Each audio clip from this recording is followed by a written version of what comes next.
Good morning అండి అందరికీ. చూసారా వాతావరణం ఈరోజు ఎలా ఉంది? ఇప్పుడు 6 అవుతుంది. ఈరోజు ఎందుకో 3:30కే మెలకు వచ్చేసింది. ఇంకెందుకు పడుకోవడం అని చెప్పి లేచిపోయి స్నానం చేసేసి పూజ చేసేసుకున్నాను.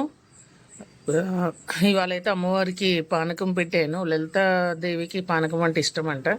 మనం రోజు పర్వన్నమై చేసి పెట్టలేం కాబట్టి చక్కగా పానకం చేసి పెట్టాను. పిల్లల్ని కూడా ఇవాళ బయట తిప్పేసాను. పాలు తెచ్చేసి చక్కగా కాఫీ కూడా తాగేస్తున్నాను.